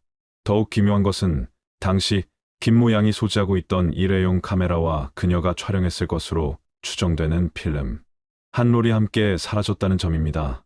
가족들은 당시 경찰의 딸이 사진 찍는 것을 좋아했고 늘 카메라를 휴대했다고 진술했었습니다. 수사팀은 두 사건 사이의 연관성을 강하게 의심했습니다. 10년이라는 시간 간격, 같은 장소, 그리고 사진기와 연관된다는 세 가지 공통점이 단순한 우연으로 보기에는 너무나 명확했습니다. 혹시 1981년 사건이 첫 번째였고 1991년 사건이 두 번째였던 것은 아닐까요? 그렇다면 그 사이 10년 동안 또 다른 희생자가 있었을 가능성도 배제할 수 없었습니다. 수사팀은 1981년부터 1991년 사이 강원도 일대에서 발생한 실종 사건들을 전수조사했고 그 결과 1985년과 1988년에도 유사한 패턴의 실종 사건이 있었다는 정황을 포착했습니다. 하지만 당시 기록들이 불완전했고 사건들이 서로 다른 관할 경찰서에서 처리되어 연관성이 파악되지 않았던 것입니다. 윤태수 씨의 자택과 작업실을 재수색하던 중 경찰은 지하 창고에서 오래된 나무 상자 하나를 발견했습니다. 상자 안에는 수십 개의 필름, 네거티브가 정리되어 있었고 각각에는 날짜와 장소가 메모되어 있었습니다. 그중 1981년 7월 15일자로 표시된 필름이 있었는데 이는 김모 양이 실종된 날짜와 정확히 일치했습니다. 하지만 필름 자체는 이미 심하게 부식되어 있어 이미지 복원이 불가능한 상태였습니다. 다만 필름 케이스에 적힌 메모에는 정선역, 철교 야경 시리즈라는 제목과 함께 모델 협조라는 짧은 문구가 적혀 있었습니다. 이것이 결정적 증거가 될 수 있었지만 법적으로는 직접적인 범죄 입증에는 불충분했습니다. 윤태수 씨는 이미 사망했고 그의 협력자로 의심되던 인물들도 대부분 사망하거나 행방을 알 수 없는 상태였습니다. 설령 생존해 있다 하더라도 물적 증거 없이는 기소가 어려운 상황이었습니다. 검찰은 증거 불충분으로 사건을 종결할 수밖에 없었고 1995년 초 공식적으로 미제 사건으로 분류되었습니다. 하지만 가족들은 진실을 찾기 위한 노력을 멈추지 않았습니다. 장서윤 씨의 아버지는 직장을 그만두고 사건 자료를 정리하며 독자적인 조사를 이어갔습니다. 문다혜 양의 어머니는 매년 3월 9일이면 정선을 찾아 딸이 마지막으로 걸었던 길을 따라 걸었습니다. 최가을 양의 가족들도 포기하지 않고 새로운 단서가 나올 때마다 경찰에 재수사를 요청했습니다. 1996년 봄 장서윤 씨의 아버지는 정선 폐역을 다시 찾았습니다. 그는 철교 난간을 따라 천천히 걸으며 딸의 흔적을 찾고자 했습니다. 그러던 중 철교 중앙부 난간 기둥에서 희미한 글씨를 발견했습니다. 세월과 비바람에 거의 지워져 가고 있었지만 자세히 보니 세 개의 이니셜이 새겨져 있었습니다. SY, DH, G, 장서윤, 문다혜, 최가을의 영문, 이름 첫 글자였습니다. 아버지는 그 자리에 주저앉아 한참을 울었습니다. 딸과 친구들이 이곳에 왔었고 이 난간에 서서 무언가를 새겼던 것입니다. 어쩌면 그것은 그들의 마지막 흔적이었을지도 모릅니다. 더욱 놀라운 발견은 그 바로 아래쪽에 있었습니다. 새 이니셜 아래로 약 30cm 떨어진 곳에 낡은 흰색 페인트로 새겨진 또 다른 알파벳이 있었습니다. TS. 윤태수의 이름을 영문으로 표기했을 때의 약자였습니다. 페인트는 이미 많이 벗겨져 있었지만 글씨의 형태는 여전히 식별 가능했습니다.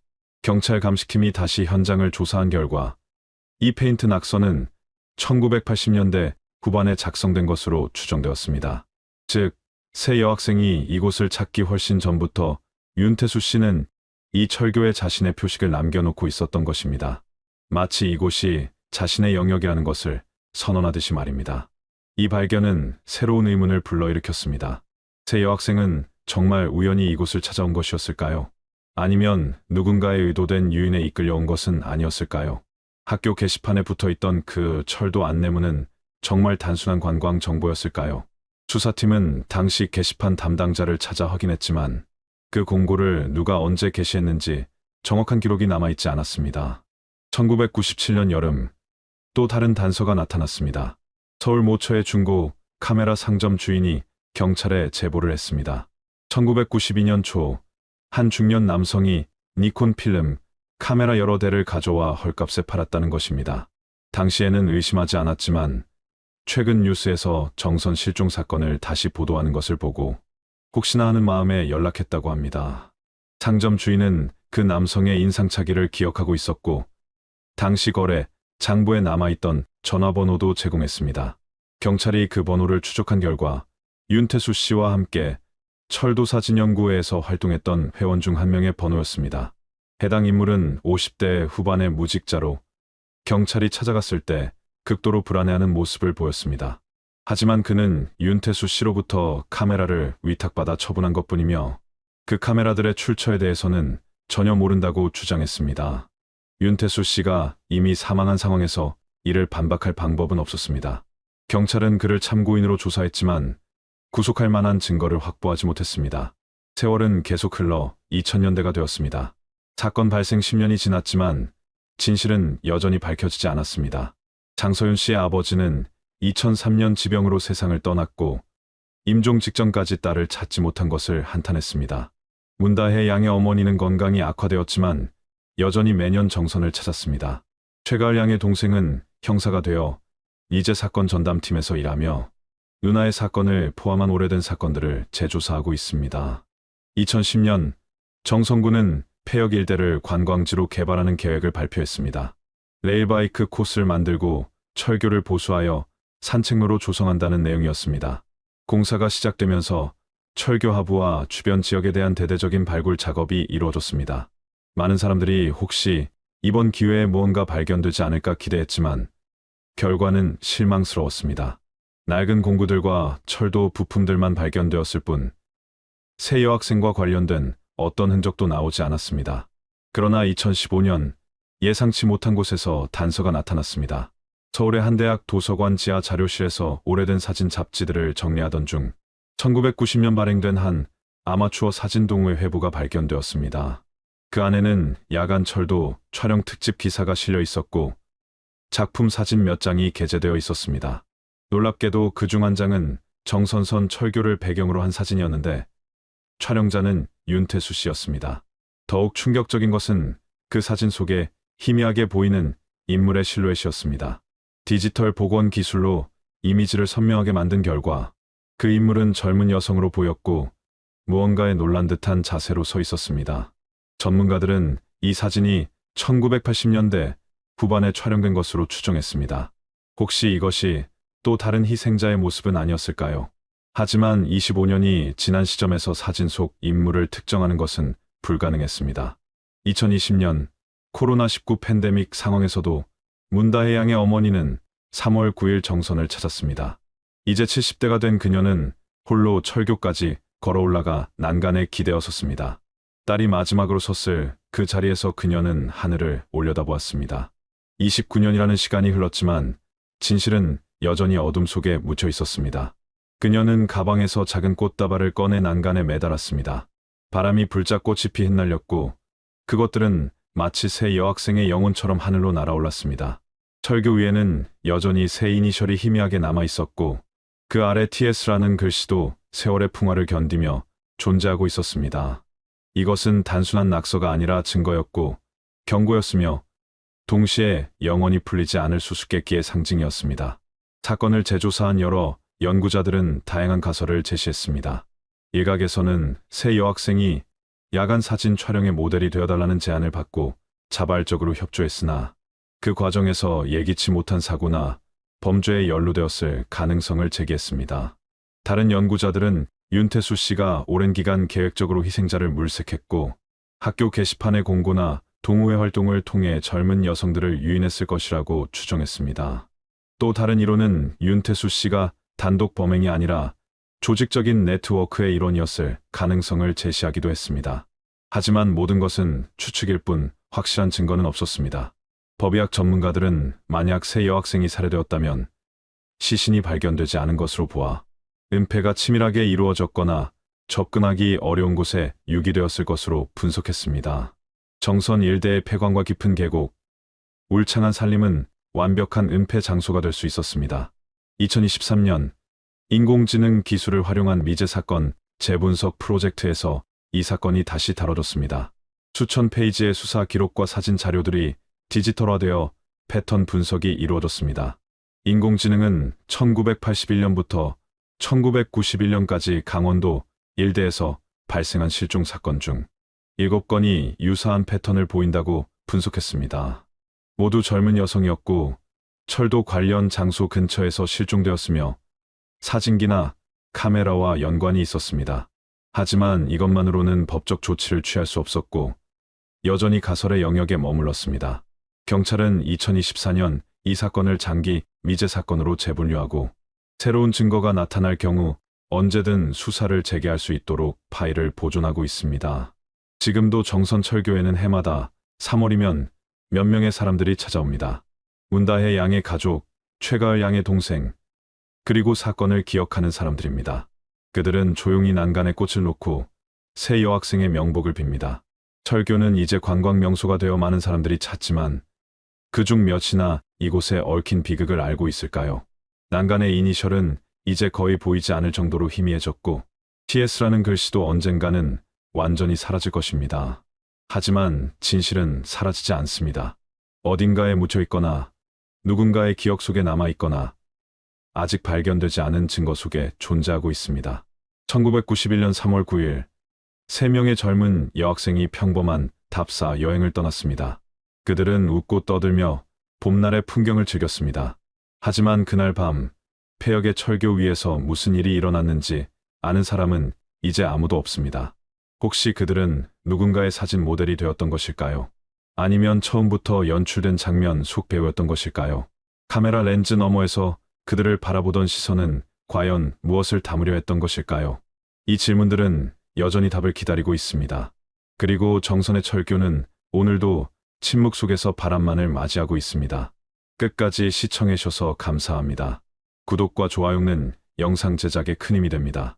1995년 5월 27일 전라북도 완주군의 한 시골 마을에서 17세 여고생이 흔적도 없이 사라지는 사건이 발생했습니다.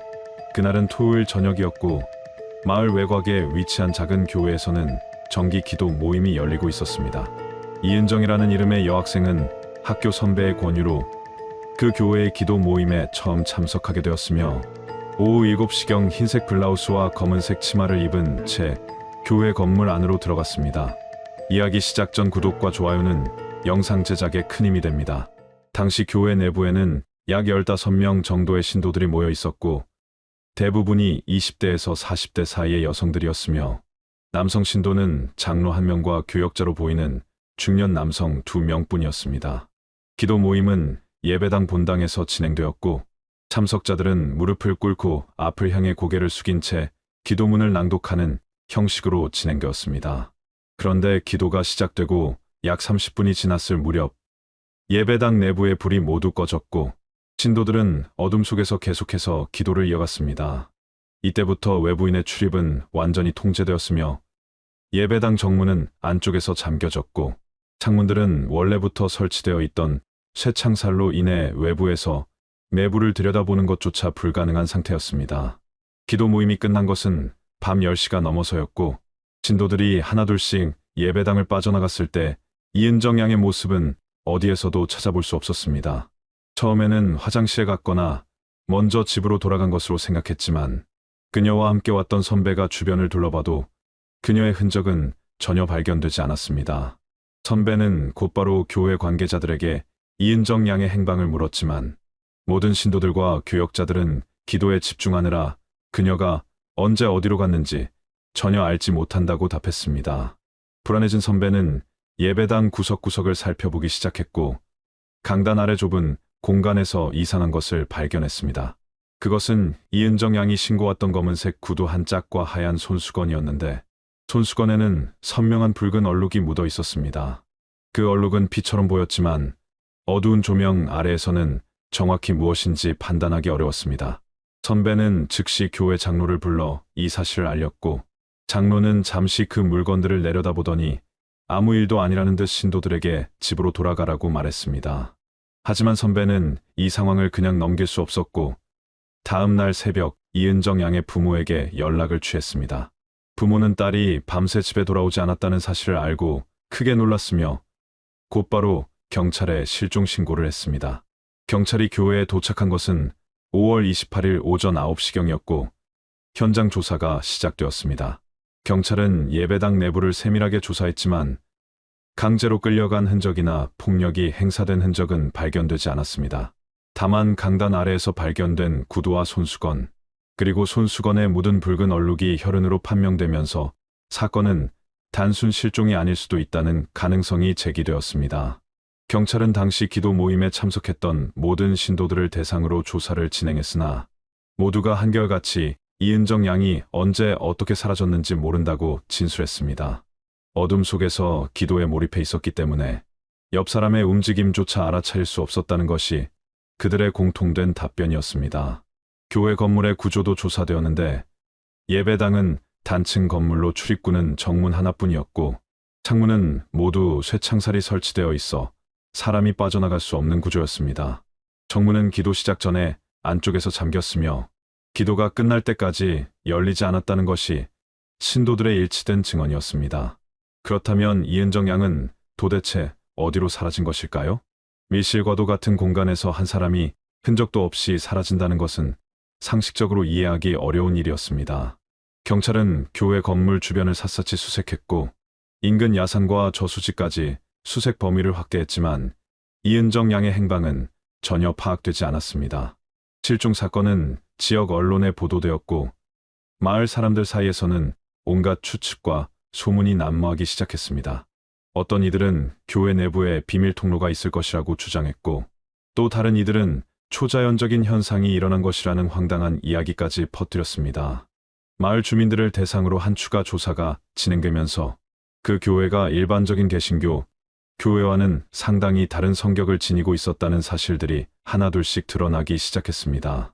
마을에서 40년 넘게 살아온 한 노인은 경찰 조사에서 그 교회가 처음 세워진 것이 1980년대 중반쯤이었으며 초기에는 평범한 시골 교회처럼 보였지만 1990년대 초반부터 분위기가 이상하게 변했다고 증언했습니다.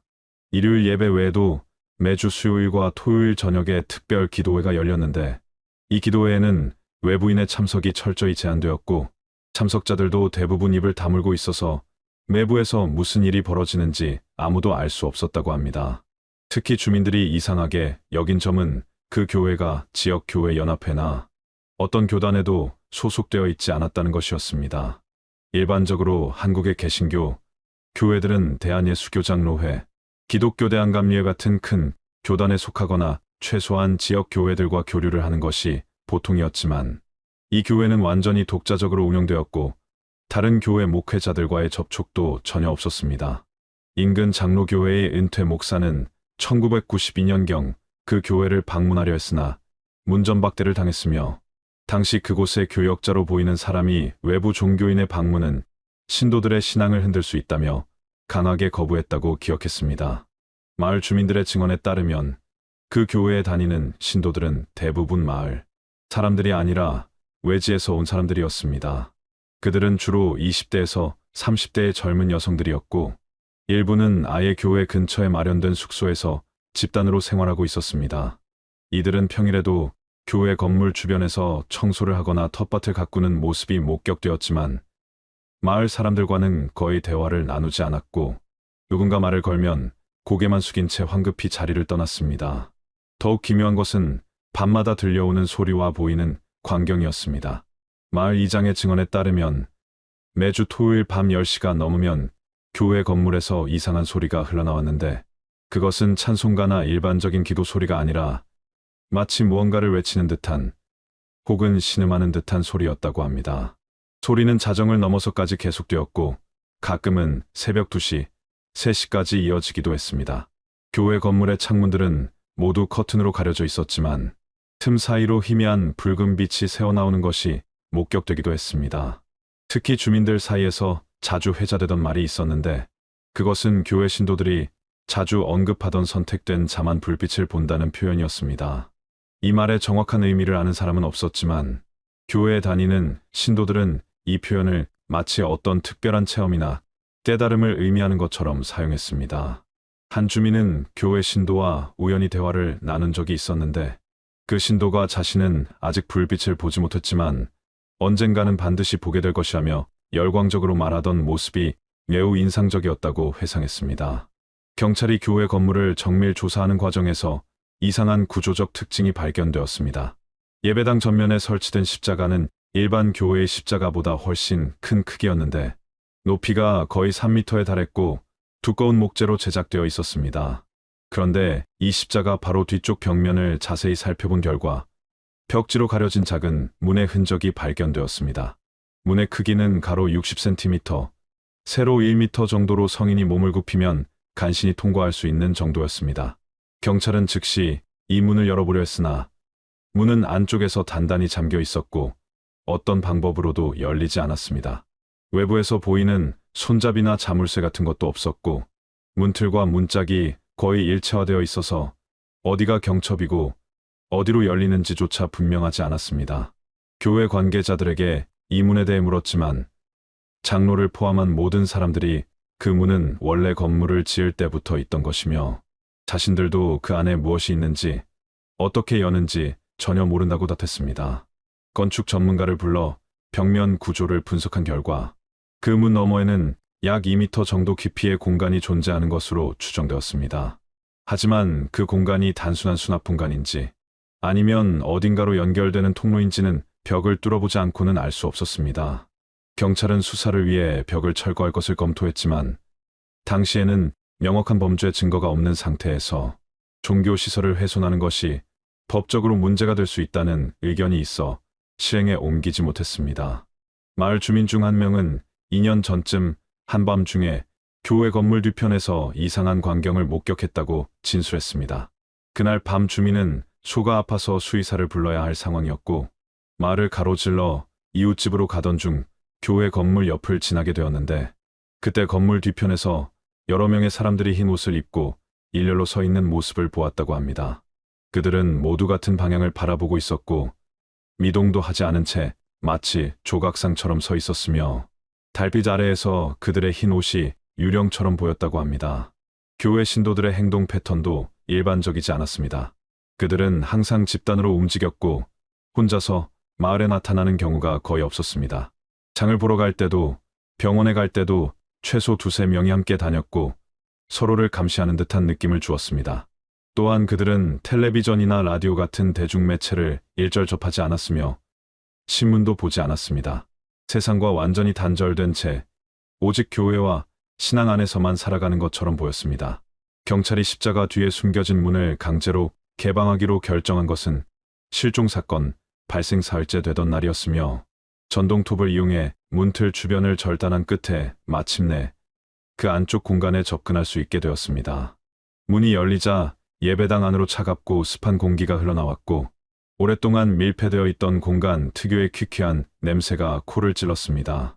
손전등을 비추며 안으로 들어간 경찰들이 발견한 것은 약 3평 정도 크기의 작은 방이었는데 천장 높이는 2m가 채 되지 않아 성인 남성이 서면 머리가 천장에 닿을 듯했고 벽면은 거친 콘크리트가 그대로 드러나 있어 전혀 마감 처리가 되어 있지 않았습니다. 방 안에는 창문이 없었고 환기구조차 보이지 않아 완전히 외부와 차단된 밀실이었습니다. 경찰들이 가장 먼저 주목한 것은 방 정면 벽에 새겨진 글씨였습니다. 구원은 고통을 통과한 자에게만 주어진다는 문장이 붉은색으로 벽면에 쓰여 있었는데 글씨의 크기는 한 글자당 약 15cm 정도였고 마치 붓으로 쓴 것처럼 획이 굵고 강렬했습니다. 글씨는 벽면 중앙에서 약간 위쪽에 위치해 있어 방 안에 들어온 사람이 정면을 바라보면 가장 먼저 눈에 들어오는 위치였습니다. 국립과학수사연구원의 감식 결과 이 글씨는 실제 인간의 혈액으로 쓰인 것으로 밝혀졌으며 혈액형은 AB형으로 확인되었습니다. 방 한가운데에는 낡은 철제 의자가 하나 놓여 있었습니다. 의자는 등받이가 있는 일반적인 형태였지만 4개의 다리가 바닥에 볼트로 단단히 고정되어 있어 움직일 수 없었고 팔걸이 부분과 의자 다리 부분에는 가죽끈을 묶었던 흔적이 선명하게 남아 있었습니다. 의자 표면은 녹이 슬어 있었고 곳곳에 긁힌 자국과 무언가에 부딪힌 듯한 흠집들이 가득했습니다. 의자 주변 바닥에는 어두운 얼룩들이 있었는데 이것 역시 혈흔으로 추정되었지만 오래되어 정확한 분석이 어려웠습니다. 가장 충격적이었던 것은 의자 위에 놓인 종이 조각이었습니다. 작은 백색 종이에는 검은 펜으로 이은정이라는 이름이 또박또박 적혀 있었고 그 아래에는 1995년 5월 27일이라는 날짜가 기록되어 있었습니다. 이것은 명백히 이은정 양이 실종된 바로 그날을 가리키는 것이었습니다. 종이는 접히거나 구겨진 흔적 없이 깨끗했고 마치 누군가 의도적으로 그곳에 배치한 것처럼 의자 정중앙에 정확히 놓여 있었습니다. 방의 내 벽면을 자세히 조사하자 더욱 섬뜩한 발견이 이어졌습니다. 벽면 곳곳에는 손톱으로 긁은 듯한 수많은 자국들이 있었고 일부 구역에는 손바닥 크기의 혈흔이 묻어 있었습니다. 특히 출문 반대편 벽면에는 누군가 손가락으로 그린 듯한 형체를 알 수 없는 그림들이 여러 개 있었는데 그것들은 마치 사람의 형상을 단순화시킨 것 같기도 했고 어떤 상징이나 기호를 나타내는 것 같기도 했습니다. 그림들은 서로 연결되어 있지 않고 벽면 여기저기에 흩어져 있었으며 크기도 제각각이었습니다. 방 한쪽 구석에는 낡은 양동이 하나와 물병 몇 개가 놓여 있었습니다. 양동이 안에는 아무것도 없었지만 악취가 났고 물병들은 모두 비어 있었습니다. 이것들의 존재는 누군가 이 방 안에서 상당 시간 동안 머물렀을 가능성을 시사했습니다. 방 안에는 다른 가구나 물건은 전혀 없었고 담요나 이불 같은 침구류도 발견되지 않았습니다. 마치 이 공간이 누군가를 가두고 고립시키기 위한 목적으로만 사용되었다는 것을 보여주는 듯했습니다. 천장을 살펴보니 작은 환기구 하나가 있었지만 그것은 완전히 막혀 있었고 외부로 연결되는 것이 아니라 예배당의 천장 공간으로 이어지는 것으로 확인되었습니다. 즉, 이 방은 완전히 밀폐된 공간이었고 문을 닫으면 외부의 소리도 거의 들리지 않을 것으로 추정되었습니다. 방음 처리가 따로 되어 있지는 않았지만 두꺼운 콘크리트, 벽과 예배당 벽면 사이의 이중 구조 덕분에 안에서 무슨 일이 벌어지더라도 밖에서는 알아차리기 어려웠을 것입니다. 국립과학수사연구원에서 파견된 감식관은 방 안의 모든 혈흔과 생물학적 흔적들을 채취했습니다. 혈흔은 최소 3명 이상의 서로 다른 사람에게서 나온 것으로 밝혀졌고 혈액형은 AB형, O형, A형이 섞여 있었습니다. 벽면에 글씨를 쓴 혈액은 AB형이었지만 바닥의 혈흔 중 일부는 O형이었고 또 다른 부분은 A형이었습니다. DNA 분석을 의뢰했지만 1995년 당시 한국의 DNA 데이터베이스는 매우 제한적이었고 비교할 수 있는 샘플도 충분하지 않아 누구의 혈액인지 특정하는 것은 불가능했습니다. 방 바닥 구석에서는 작은 금속 조각들이 발견되었습니다. 그것들은 십자가 모양의 펜던트 부품처럼 보였고 일부는 부러지거나 휘어져 있었습니다. 또한 천 조각 몇 개도 수거되었는데 그것들은 흰색 면직물로 만들어진 것이었고 옷의 일부분으로 추정되었습니다. 천 조각들에도 혈흔이 묻어 있었고 일부는 찢어진 상태였습니다. 가장 이해하기 어려운 것은 이 방의 존재 목적이었습니다. 교회 건물 내부에 이런 밀실을 만든 이유는 무엇이었을까요? 경찰은 이 방이 일종의 징계 공간이나 격리 공간으로 사용되었을 것으로 추정했지만 교회 관계자들은 모두 이 방의 존재를 몰랐다고 주장했습니다. 건물을 지을 당시부터 있었던 것이라는 주장도 있었지만 건축 기록을 확인한 결과 원래 설계 도면에는 이런 공간이 표시되어 있지 않았고 건축 허가를 받을 때도 이 공간은 신고되지 않았습니다. 결국 이 밀실은 건물이 완공된 이후 불법으로 개조하여 만든 것으로 결론이 났습니다. 누군가 의도적으로 예배당 뒤편에 이 공간을 만들었고 십자가로 입구를 가렸으며 외부에서는 전혀 알 수 없도록 은폐했던 것입니다. 그리고 이 공간에서는 분명 누군가에게 고통을 가하는 행위가 이루어졌으며 여러 명의 사람들이 이곳에 갇혀 있었을 가능성이 높았습니다. 의자 위에 놓인 이은정이라는 이름이 적힌 종이는 그녀가 이 방과 어떤 연관이 있음을 암시했지만 정확히 어떤 의미인지는 알 수 없었습니다. 그녀가 실제로 이 방에 갇혀 있었던 것인지 아니면 다른 어떤 의식이나 절차의 대상이었던 것인지는 여전히 미스터리로 남았습니다. 밀실 발견 직후 경찰은 교회의 핵심 관계자들에 대한 집중 조사를 시작했으며 그 중에서도 가장 중요한 인물은 교회의 실질적인 운영자였던 장로였습니다. 장로의 이름은 박종수였고 당시 나이는 58세였으며 이 교회에서 15년 넘게 장로직을 맡아왔다고 알려져 있었습니다. 그는 마을 출신이 아니라 1970년대 말 서울에서 내려온 사람이었고, 처음에는 인근 도시에서 작은 사업을 하다가 1980년대 초반 이 마을로 이주했다고 합니다. 그가 교회와 어떻게 연결되었는지, 왜 장로가 되었는지에 대한 명확한 기록은 없었지만, 신도들 사이에서는 그가 교회 창립 초기부터 깊이 관여했던 인물로 알려져 있었습니다. 박중수 장로는 경찰 조사에서 처음에는 협조적인 태도를 보였습니다. 그는 이은정 양의 실종에 대해 매우 안타까워하는 표정을 지었고, 자신도 그녀가 어디로 갔는지 전혀 모르며 기도 모임 중에 사라진 것은 이해할 수 없는 일이라고 진술했습니다. 밀실에 대해서는 자신도 그런 공간이 있는 줄 몰랐으며 건물을 인수받을 때 이미 그렇게 되어 있었다고 주장했습니다. 벽에 쓰인 혈서나 의자 위의 종이에 대해서도 전혀 아는 바가 없다고 답했습니다. 하지만 경찰이 밀실 내부에서 발견된 혈흔과 각종 증거물들에 대해 구체적으로 질문하자 박 장로의 태도가 미묘하게 변하기 시작했습니다. 그는 점점 더 말수가 적어졌고 질문에 대한 답변도 모호해졌으며 자주 침묵으로 일관했습니다. 특히 구원은 고통을 통과한 자에게만 주어진다는 문구의 의미에 대해 묻자 그는 한동안 아무 말도 하지 않다가 그 방에는 들어가서는 안 된다는 말만 반복했습니다. 경찰은 이 발언이 매우 이상하다고 판단했습니다. 방에 들어가서는 안 된다는 것은 그가 그 방의 존재를 이미 알고 있었다는 의미였고 그 안에 무언가 위험하거나 금기시되는 것이 있다는 것을 암시하는 것처럼 들렸습니다. 추가 질문이 이어졌지만 박 장로는 더 이상 아무런 진술도 하지 않았고 변호사를 선임하겠다며 조사를 거부했습니다. 경찰은 그를 참고인 신분으로 계속 조사할 계획이었지만 구체적인 혐의점을 찾지 못한 상태에서 강제로 구금할 수는 없었습니다. 5월 31일 사건 발생 나흘째 되던 날 저녁 박 장로는 경찰서에서의 조사를 마치고 귀가했습니다. 그날 밤 그는 혼자 교회로 갔고 누군가 밤 11시경 교회 건물에 불이 켜진 것을 목격했다고 신고했습니다. 하지만 경찰이 도착했을 때 건물은 이미 어두웠고 박 장로의 모습은 보이지 않았습니다.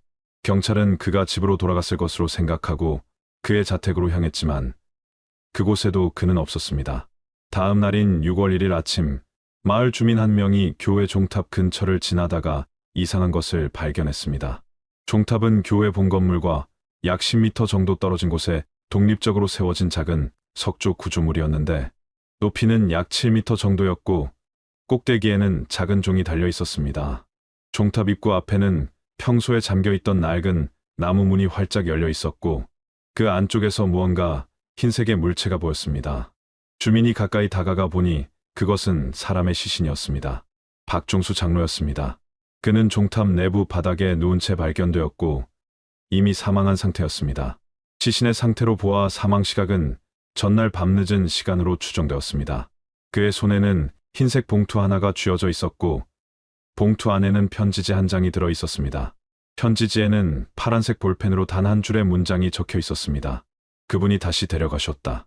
부검 결과 박 장로의 사인은 급성 심근경색으로 밝혀졌습니다. 외부로부터의 폭력이나 타살의 흔적은 전혀 발견되지 않았고 독극물 반응도 나오지 않았습니다. 심장마비로 인한 자연사였습니다. 하지만 유서에 적힌 두 분이 다시 데려가셨다는 문장은 매우 의미심장했습니다. 그분이란 누구를 가리킨 것일까요? 그리고 다시 데려갔다는 것은 무엇을 의미하는 것일까요? 경찰은 유서의 필적을 감정했고 그것이 박 장로 본인의 글씨임이 확인되었습니다. 즉, 그는 죽기 직전에 스스로 이 문장을 남긴 것이었습니다. 종탑 내부를 조사한 결과 바닥에는 촛불 여러 개가 타담한 흔적이 있었고 벽면에는 낡은 성경책 한 권이 놓여 있었습니다. 성경책을 펼쳐보니 여러 구절의 밑줄이 그어져 있었는데 대부분이 심판, 구원, 선택, 정결함 같은 단어가 포함된 구절들이었습니다. 특히 요한계시록의 한 구절에는 붉은 펜으로 여러 번 동그라미가 쳐져 있었습니다. 그것은 이기는 자는 이와 같이 흰 옷을 입을 것이요 내가 그 이름을 생명책에서 결코 지우지 아니하고라는 구절이었습니다. 성경책의 여백에는 작은 글씨로 여러 메모들이 적혀 있었는데 날짜와 함께 특정 이름들이 기록되어 있었고 그 중에는 이은정이라는 이름도 포함되어 있었습니다. 메모의 내용은 매우 단편적이고 암호 같았습니다. 선택됨, 준비됨, 통과함, 받아들여짐 같은 단어들이 이름 옆에 적혀 있었고 일부 이름에는 X 표시가 되어 있었습니다. 이은정이라는 이름 옆에는 1995년 5월 27일이라는 날짜와 함께 준비 완료라는 메모가 있었습니다. 이것이 정확히 무엇을 의미하는지는 알 수 없었지만 그녀의 실종과 관련이 있을 것으로 추정되었습니다. 박 장로의 사망으로 인해 수사는 큰 난관에 봉착했습니다. 그는 교회의 내부 사정을 가장 잘 알고 있던 인물이었고 밀실의 용도나 이은정 양의 행방에 대해서도 무언가 알고 있었을 가능성이 높았습니다. 하지만 그가 세상을 떠남으로써 진실을 밝힐 수 있는 중요한 증언이 영원히 사라져버린 것입니다. 경찰은 그가 남긴 유서와 성경책의 메모를 단서로 추가 수사를 진행했지만 그분이라는 인물이 누구인지 무엇을 다시 데려갔다는 것인지 밝혀내지 못했습니다. 교회의 다른 신도들을 조사했지만 모두가 박 장로의 죽음에 대해 충격을 받은 듯 보였고 유서의 의미에 대해서는 아무도 명확한 답을 하지 못했습니다. 일부 신도들은 그분이란 하나님을 의미하는 것이라고 해석했지만 다시 데려갔다는 표현이 신학적으로 적절한지에 대해서는 의문이 제기되었습니다. 또 다른 신도들은 그것이 교회의 영적 지도자를 가리키는 것일 수도 있다고 말했지만 그 지도자가 누구인지는 밝히지 않았습니다. 박 장로의 장례식은 조촐하게 치러졌고 참석자는 교회 신도 몇 명과 그의 가족들뿐이었습니다. 장례식 후 그의 집을 수색한 경찰은 서재에서 여러 권의 일기장을 발견했습니다. 일기장에는 1980년대 초반부터의 기록이 남아 있었는데 대부분이 종교적인 명상과 기도 내용이었지만 일부 페이지에는 의미를 알 수 없는 암호 같은 문장들이 적혀 있었습니다.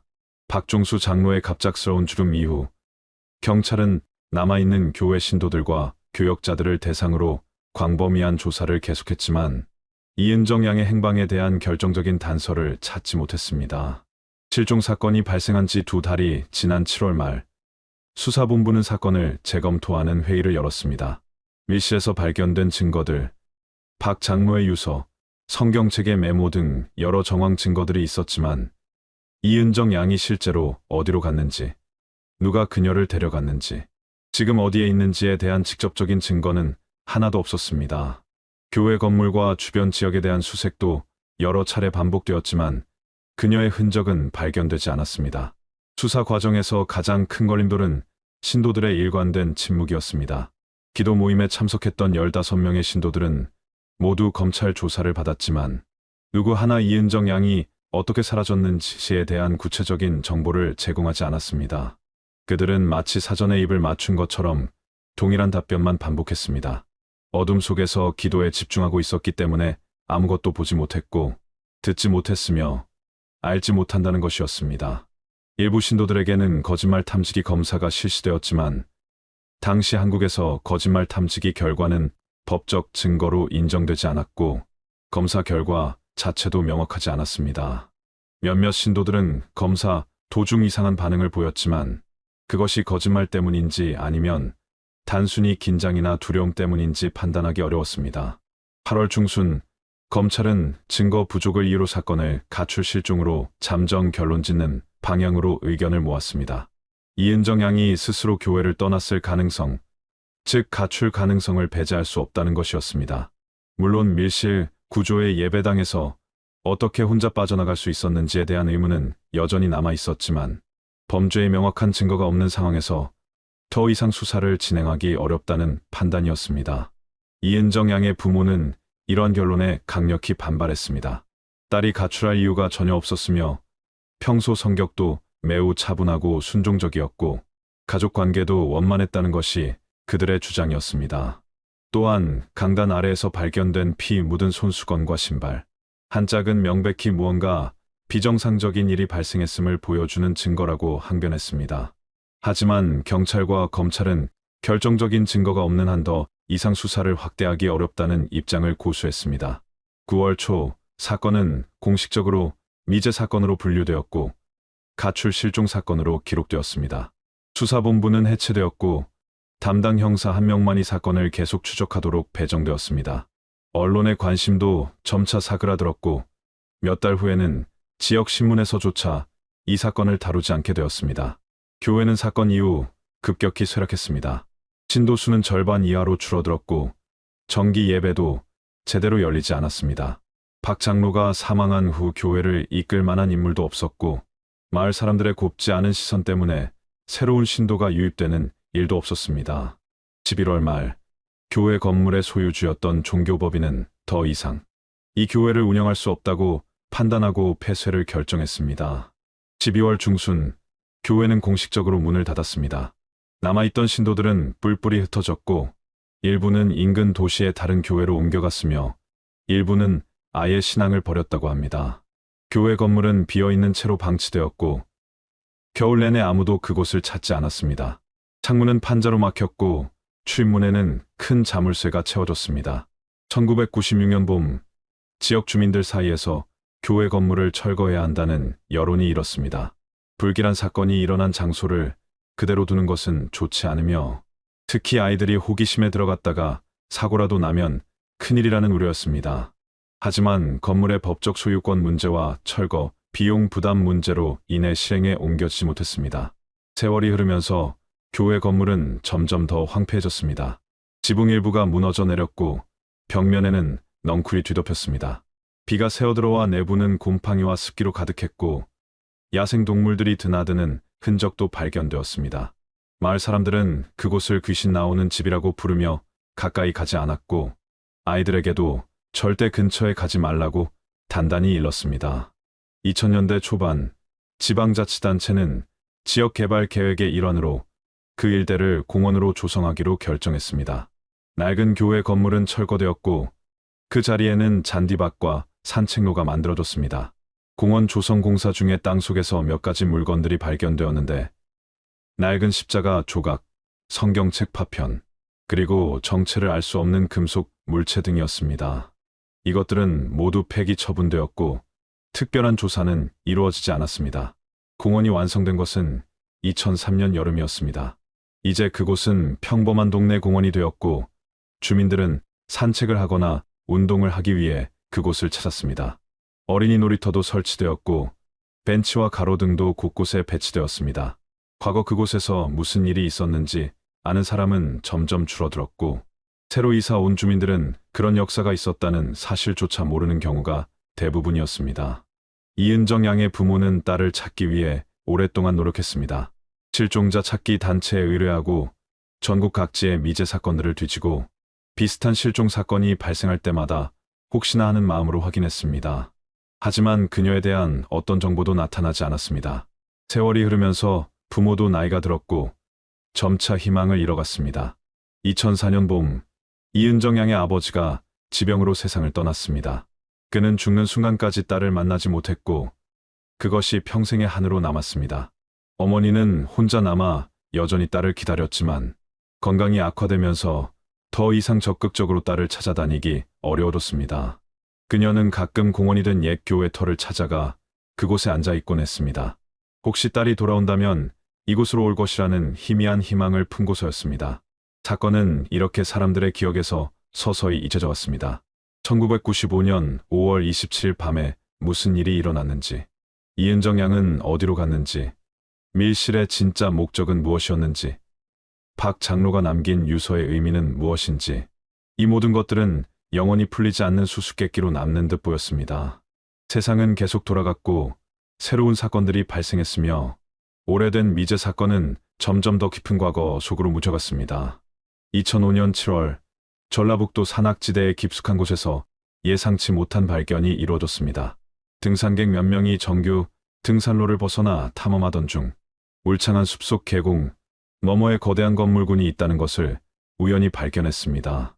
건물들은 외부에서 거의 보이지 않도록 나무들 사이에 교묘하게 배치되어 있었고 회색과 갈색으로 칠해져 주변 환경과 자연스럽게 어우러져 있었습니다. 처음에 등산객들은 그것이 폐허가 된 수련원이나 요양소 같은 것이라고 생각했지만 가까이 다가가 보니 건물들은 매우 깨끗하게 관리되고 있었고 사람이 살고 있는 흔적이 역력했습니다. 건물들은 총 5동으로 구성되어 있었고 중앙의 가장 큰 건물은 3층 규모였으며 나머지는 2층 건물들이었습니다. 모든 건물의 외벽에는 창문이 거의 없었고 있다 하더라도 매우 작고 높은 위치에 설치되어 있어서 내부를 들여다보는 것이 불가능했습니다. 건물군을 둘러싸고 있는 높은 담장도 있었는데 담장 위에는 철조망이 쳐져 있었고 곳곳에 감시 카메라로 보이는 장치들이 설치되어 있었습니다. 등산객들이 정문으로 보이는 곳에 다가가자 2명의 남성이 나타나 무엇을 하러 왔냐고 물었습니다. 그들은 흰색 제복 같은 옷을 입고 있었고 표정이 매우 경계하는 듯 보였습니다. 등산객들이 길을 잃고 우연히 이곳에 오게 되었다고 설명하자 남성들은 여기는 사유지이며 외부인의 출입이 금지되어 있으니 즉시 떠나라고 요구했습니다. 등산객들은 이곳이 무슨 시설이냐고 물었지만 명확한 답변을 듣지 못한 채 쫓겨나듯 그곳을 벗어나야 했습니다. 산을 내려온 등산객들은 이 이상한 경험을 경찰에 신고했습니다. 깊은 산 속에 그렇게 큰 시설이 있다는 것 자체가 의심스러웠고 외부인을 극도로 경계하는 태도도 석연치 않았기 때문입니다. 신고를 접수한 경찰은 처음에는 단순히 종교 수련원이나 명상센터 정도로 생각했지만 해당 지역의 건축 허가 기록을 확인한 결과 그곳에 그런 대규모 시설에 대한 허가가 나 있지 않다는 사실을 발견했습니다. 경찰은 몇 명의 인원을 파견해 현장을 확인하기로 했습니다. 7월 말 경찰관 4명이 등산객들이 알려준 위치를 찾아갔고 실제로 그곳에 대규모 건물군이 존재한다는 것을 확인했습니다. 경찰이 정문에 도착하자 이번에도 제복을 입은 남성들이 나타났고 경찰은 신분을 밝히며 이 시설의 용도와 운영 주체에 대해 질문했습니다. 남성들은 이곳이 종교단체의 수련시설이며 합법적으로 운영되고 있다고 답했습니다. 경찰이 시설 내부를 확인하겠다고 하자 남성들은 강하게 반발했습니다. 영장 없이는 들어올 수 없으며 종교의 자유를 침해하는 행위라고 주장했습니다.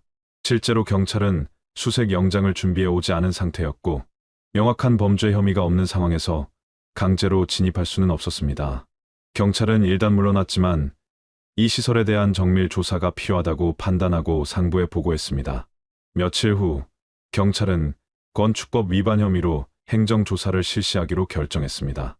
해당 지역은 개발 제한구역으로 지정되어 있었고 대규모 건축물을 짓기 위해서는 특별한 허가가 필요했는데 이 시설은 그런 허가를 받지 않은 것으로 확인되었기 때문입니다. 8월 초 경찰과 지자체 공무원들이 합동으로 시설을 방문했고 이번에는 행정조사라는 명목으로 내부 진입을 시도했습니다. 시설 관계자들은 여전히 저항했지만 건축법 위반에 대한 조사는 영장 없이도 가능하다는 법적 근거를 제시하자 마지못해 출입을 허용했습니다. 조사팀이 건물 내부로 들어가자 놀라운 광경이 펼쳐졌습니다. 중앙 건물의 1층은 거대한 홀로 되어 있었고 홀 정면에는 거대한 십자가가 걸려 있었습니다. 하지만 그것은 일반적인 십자가가 아니라 중앙에 사람 형상의 조각이 새겨져 있고 그 주위를 빛을 상징하는 듯한 금색 장식들이 둘러싸고 있는 독특한 형태였습니다. 홀 안에는 약 60명 정도의 여성들이 앉아 있었습니다. 그들은 모두 하얀 옷을 입고 있었고 머리카락은 어깨까지 내려오도록 단정하게 정돈되어 있었으며 화장기라고는 전혀 없는 맨얼굴이었습니다. 조사팀이 들어오자 모든 여성들이 일제히 고개를 숙였고 아무도 눈을 들어 조사팀을 쳐다보지 않았습니다. 그 광경은 마치 훈련된 군인들의 움직임처럼 일사불란했고 어딘가 섬뜩한 느낌을 주었습니다. 조사팀은 시설 관리자를 요구했고 잠시 후 50대 중반으로 보이는 남성이 나타났습니다. 그는 자신을 이 공동체의 영적 지도자라고 소개했지만 구체적인 이름이나 신분은 밝히지 않았습니다.